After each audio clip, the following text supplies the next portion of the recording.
Today's subject is, what should my life look like? I think that even given cultural differences, most children grow up with very similar kinds of expectations about how their lives should look. Usually, I remember, well, in America, kids grow up with, they want to be a fireman, they want to be a policeman, they want to be a sports hero, they want to be a movie actor, they want to be famous, they want to be rich. And I don't think it's very different here in India. I was under one of the underpasses the other day. I was on the two-wheeler and it was raining. So where do you go? You go to your local flyover and you get underneath and you wait till the rain goes by and you make new friends. And so that was nice. And so there was a fellow right next to me and he says to me, I mean, I'm assuming because I'm a Westerner, he turned to me and said, you know what, I want to be great. I went, what, you know, and it took me a moment, oh, you mean you want to be wealthy and successful? And he said, yes, money. And I think that, of course, each according to their nature. Some people have greater ambitions than others. But I think that all people, well, I can't say all people, but by and large, we see our sense of what we might accomplish in this life as outward. To have something outside of ourselves that we think will make us happy. So, the classic fairy tales are hardship, struggle, victory, and then live happily ever after. And this is pretty common. We recognize that a certain amount of struggle is okay because it makes for a good story. But after that, we don't think that too much struggle and the story's not good anymore. At least the story's not good for us.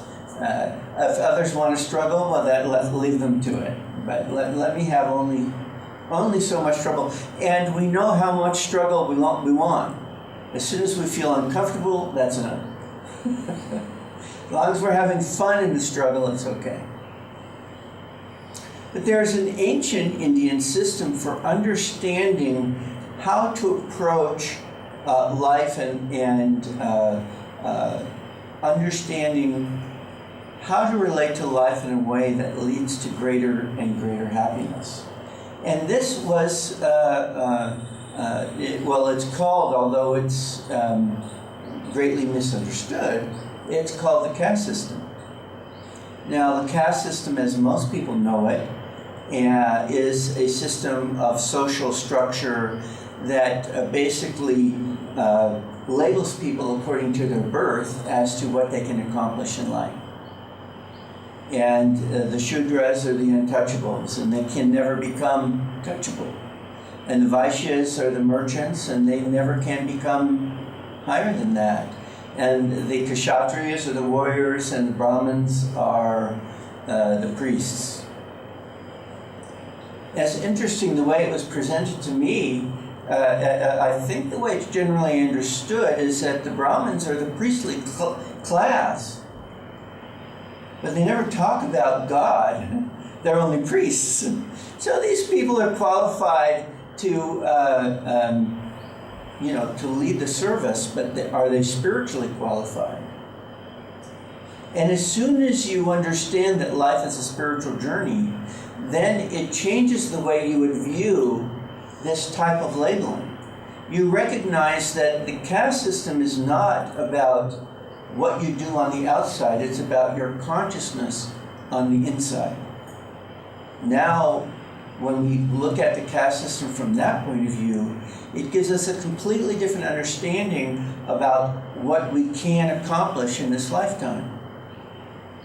A Shudra is a soul that is simply not capable of thinking anything more than the basics: food, maybe shelter, procreation,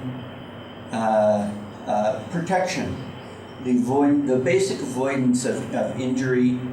And so we even talk about a Shudra in consciousness is sort of animalistic. It's not very refined. It's just simply not capable of higher thought. I feel that way sometimes. When I'm sick, I do sometimes. I can't think high thoughts. So if we think about it, each of us has the potential for these qualities of consciousness.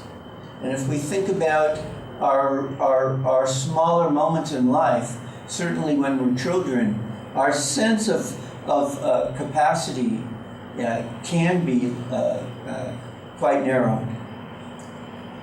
The Vaishya, the merchant consciousness, is a person who has recognized the enjoyments of life and decided that they want to do something about improving their capability to receive these enjoyments.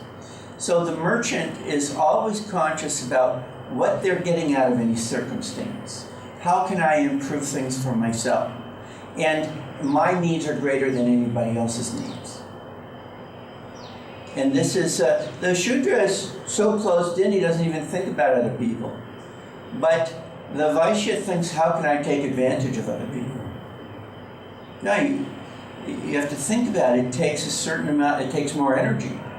It takes a certain amount of awareness, how to take advantage of this person in a different way that you take advantage of that person. And so you develop mental capability and the desire to accomplish goals. This is actually a stage of consciousness evolution.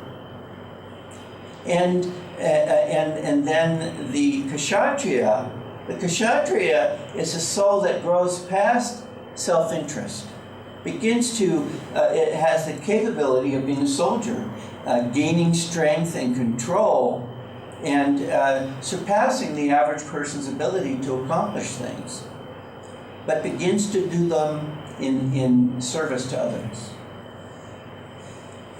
And this is the basic consciousness of the Kshatriya, is even the willingness to give up their own life for the sake of somebody else, or a higher ideal.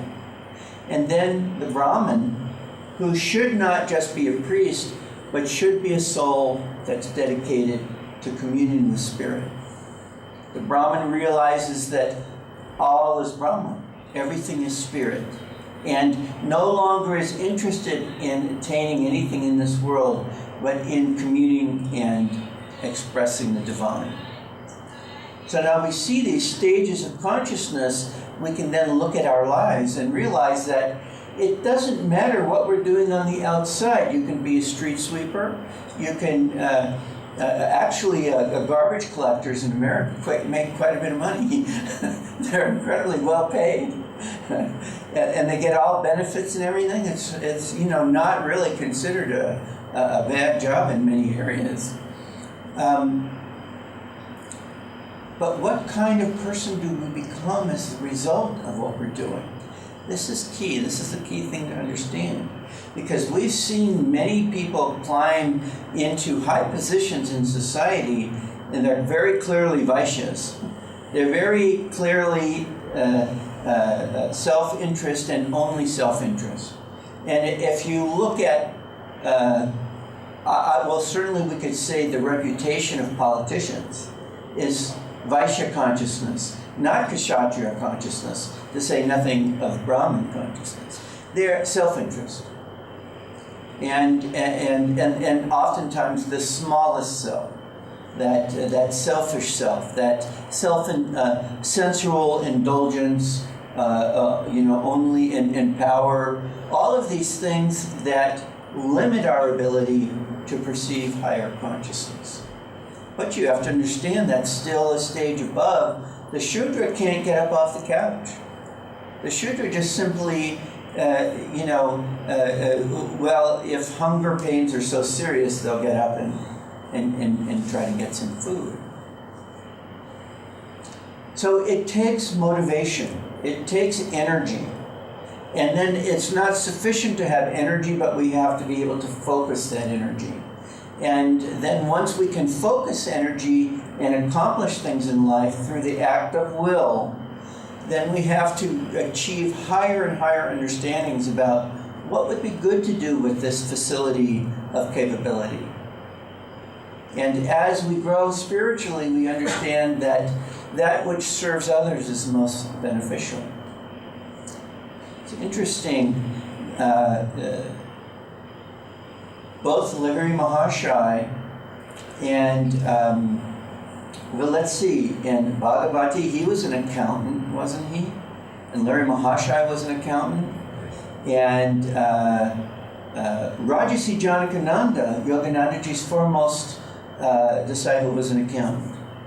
So I'm beginning to think that, that maybe there's something there.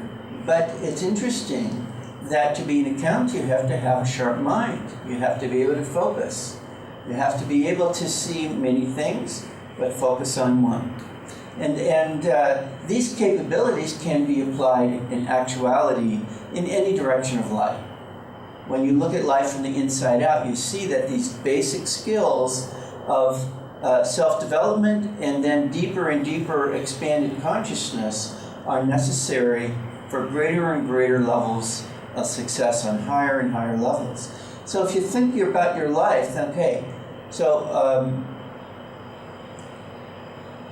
what should I be doing with this life? Well, think about what any given action leads to. If you do actions that are only pointed towards smaller self-interest, then you may have some enjoyments, but you'll be lonely. You'll be alone, even if you're around people. Because selfish people, even though if they're rich, others may hang on with them, but they won't love them. So selfish people, well, I'm going to disagree with my thought and say one of the great powers of love is that oftentimes people will love even selfish people. Love transcends the way that others treat us. So oftentimes children will love selfish parents. Selfish parents will love, loving parents will love selfish children. And so we see that love transcends the way that we are treated. But, or can. Doesn't always, but it can.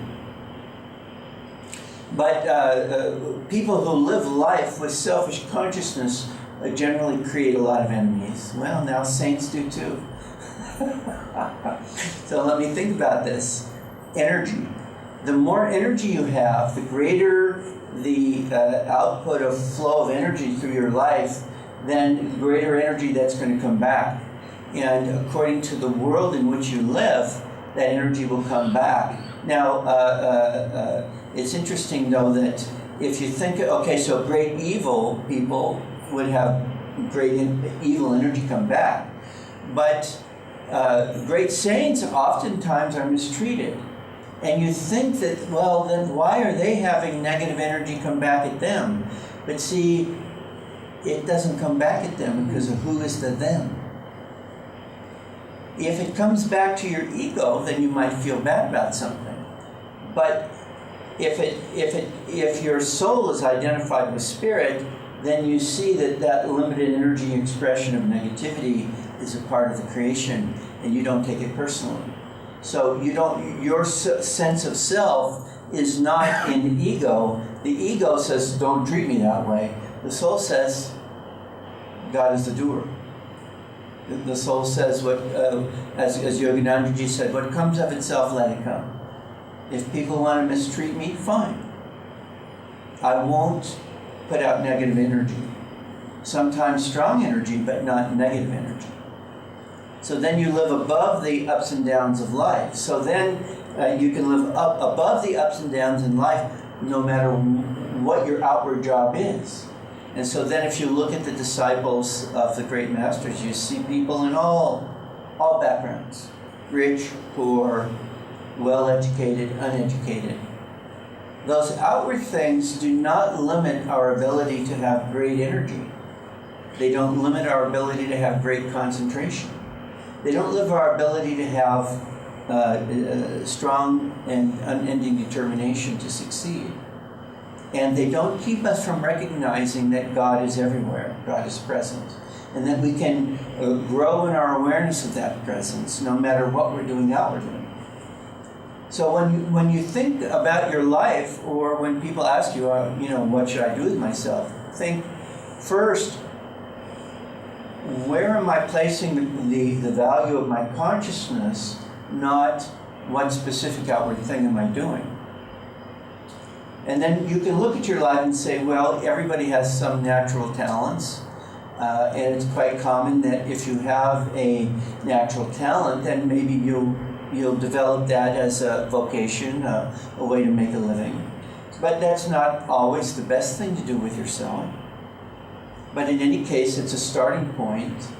It's not so hard to find a way to make a living. It's much harder for people to find a way to be happy. A way to be happy in spite of, sometimes, of the way that they make their living. And in some cases, the ability to recognize that it's time to shift your outward role in life. If you feel strongly that you're not doing something in your life that is fulfilling, then you should try to figure out a way to do something fulfilling. There's nobody keeping you from doing that but you. So let's say, this is quite common that young people come through their educational career, they end up studying to be an accountant or a doctor, whatever, and then after a period of time, they find that they really aren't that interested in that, and they'd rather be doing something else. But they may feel stuck, they may feel that they can't change, or we call it a midlife crisis. People get halfway through their life and they realize it's time to do something else with my life. I'm feeling like I need a change. Remember that the core quality of the Brahman is to connect to God in order to guide all life decisions. So if it's time to make a change in your life, you be connected to God. And then in that, find the inspiration for possibilities about how to go in a new direction. Sometimes people just get opportunities, but not every opportunity is a good idea. I remember years ago, in the early years of Ananda, we all had to make our own living. It's not like we went to an ashram and they gave us a room and fed us and maybe a little allowance, and we just served. And it wasn't like that at all. Ananda's never had an ashram like that. You have to support yourself. And there's monthly fees, the cost of owning the property and maintaining it. So we each, in our own way, had to find a way to make a living. And at one point I decided that I would open a musical instrument store. And because I like musical instruments. And so I would buy and sell pianos and all instruments. And so I rented a shop and I had a sign made and I ordered the telephone to be installed. But I thought, I should really ask Swamiji about this. But it was, it wasn't always convenient to talk to him. And at the time, I had to, get an appointment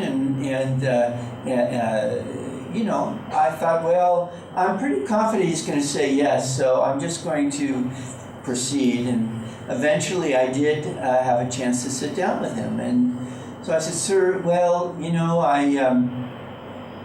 I wanted to talk to you about opening up this musical instrument store. And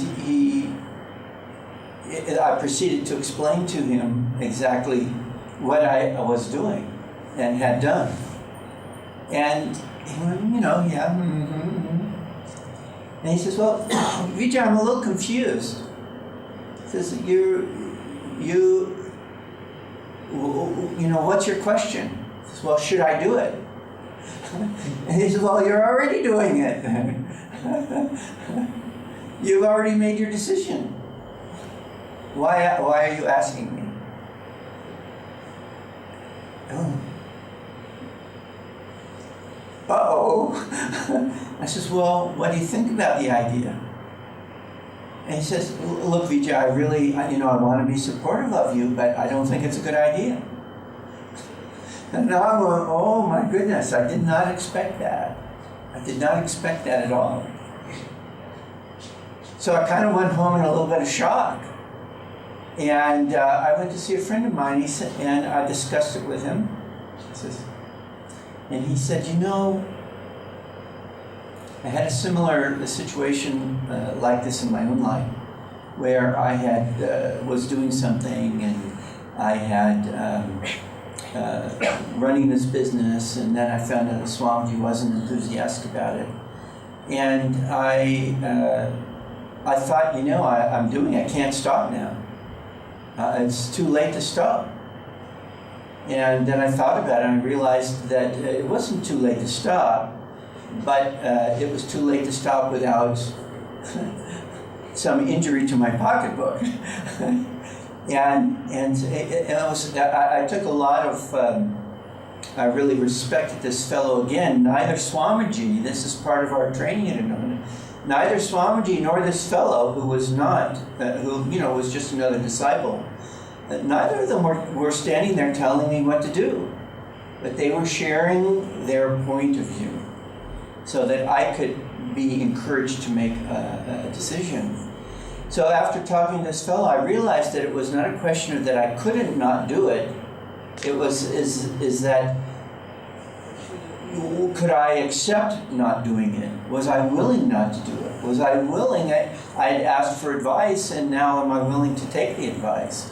And in the end, I did. I stopped. I lost money, and I gave up the lease and all these things, and I didn't do it.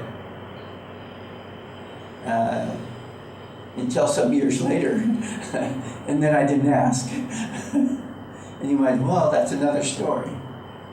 Sometimes we're compelled by our karma to do things. Well, I know you're all in suspense. And, well, why did Swamiji say don't do that? And so years later, I asked him. It says many years later, I asked him, what was your problem with this? He said, I was afraid. He said he was afraid I would be too successful. He was afraid that my success in business would take me away from the spiritual life. And he was more concerned about my spiritual life than my pocketbook. Well, okay, that's a valid concern that we can all have.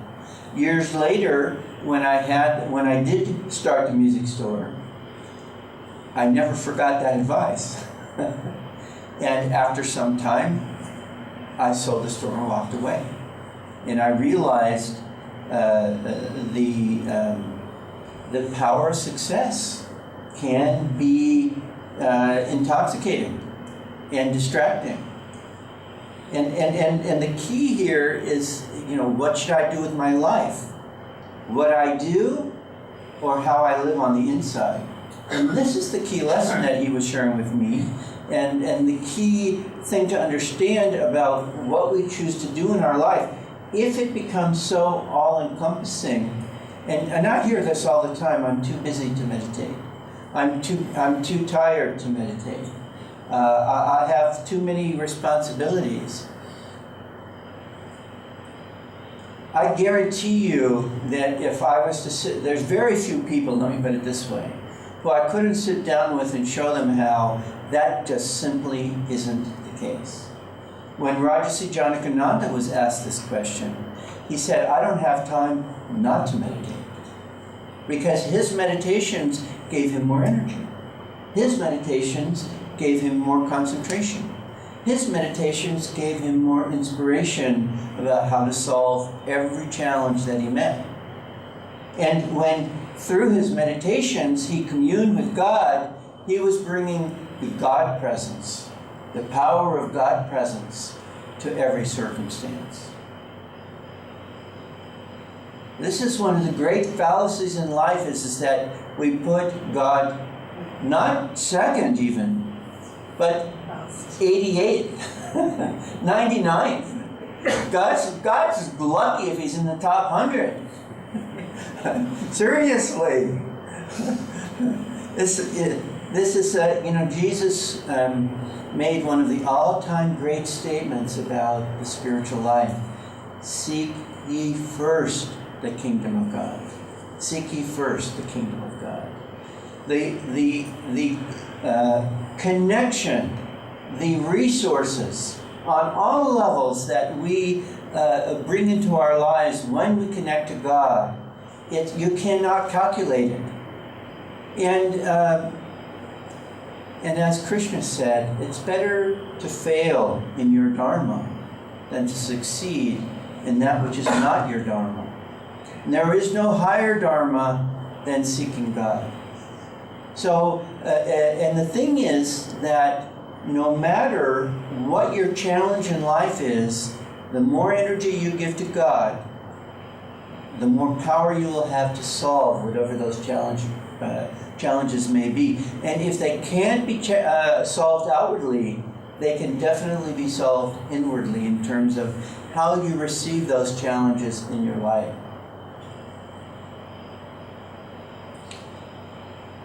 What should I do with this life? What can I do with this life?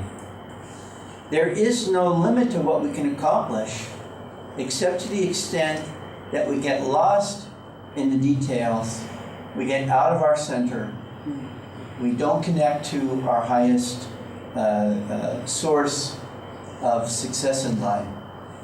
And so then if you do, see, people think, you meet this Babu who's very wealthy here, Do you think he got wealthy in this lifetime? Mm-mm.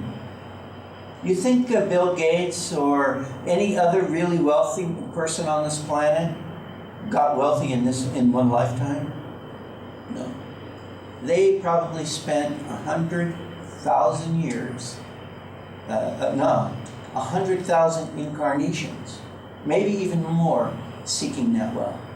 Then why is that person so lucky? This guy just made one little box in his garage. Suddenly he's Bill Gates.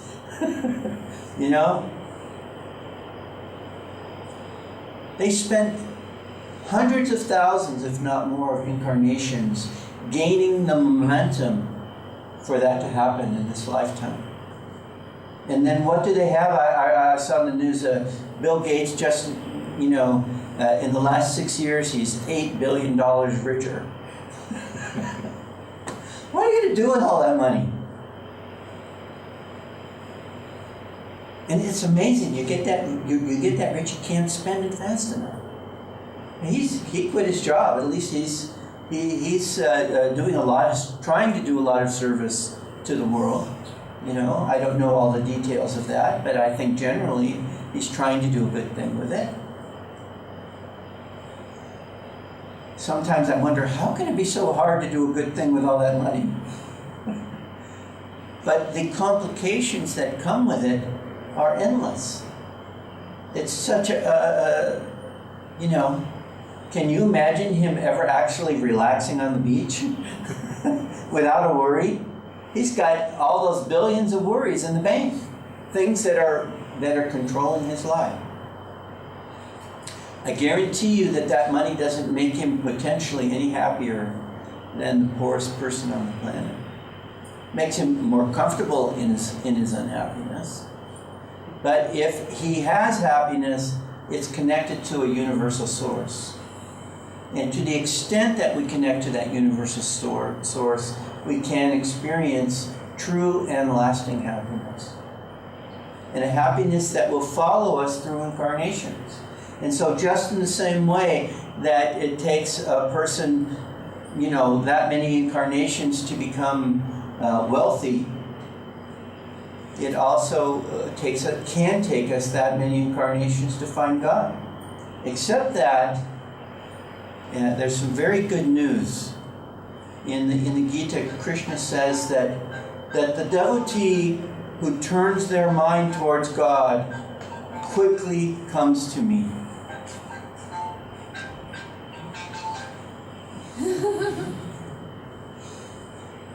When the devotee turns his mind towards me, he quickly comes to me. And this is one of the great blessings of the creation, is that as soon as we turn our minds towards God, we much more quickly, and it's interesting. Right now, it seems like the hardest thing in life is to seek God. But it's the easiest thing to be successful at. And we sit to meditate, and it seems so difficult. We think this can't be done. And yet, very quickly you can break through that initial restlessness and begin to experience peace. And then, Yoganandaji said the most amazing thing, that through the practice of Kriya Yoga, you can achieve communion with God in this lifetime. And he showed the example of a woman who came to the path very later in her life. I think she was in her 80s. But as soon as she came onto the path, her mind was there. She spent her whole time, she was cleaning, whatever she was doing, she was listening to recordings of Master and thinking only of God. It doesn't take long. When you, if you don't live by the ocean, it may take you some time to get there, maybe years, because you have to save up the money to afford it. And then there's travel time, and then you get to the ocean, but as soon as you're in the water, boom. All of that stuff to get to the ocean, but as soon as you get into the water, you can be in the water almost instantly. This is what it's like to find God. All of the stuff that we do to get ready. But as soon as you put your consciousness in communion with God, boom, you're in it. So remember that the first thing to choose in all life circumstances is God. And then through your connection to God, then you can begin to make decisions about what can I do with this life on the outside. But remember that your life on the outside should be a reflection of your life on the inside. In the end, it always is. In the end, our outward lives always reflect our inner level of connectedness to Spirit. So the more we connect to Spirit, the more our outward life will come into harmony, regardless of the style and the culture and the language and the social category. All of those things are secondary. In Spirit, we are all one. Those universal qualities of consciousness, and in the end, when we merge into that consciousness, we experience that oneness with all life and with all beings. I'd like to close by reading from Whispers from Eternity.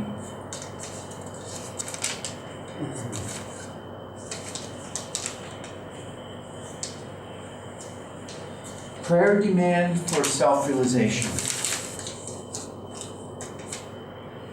O cosmic vibration, reverberate through me as the cosmic intelligent sound, and teach me to find thee, the presence of the reflected Christ Krishna consciousness. O holy vibration, lead me to intuit the Christ consciousness in thee. O omnipresent cosmic sound of Om, reverberate through me, expanding my consciousness from the body to the universe, and teach me to feel in thee the all-permeating perennial bliss.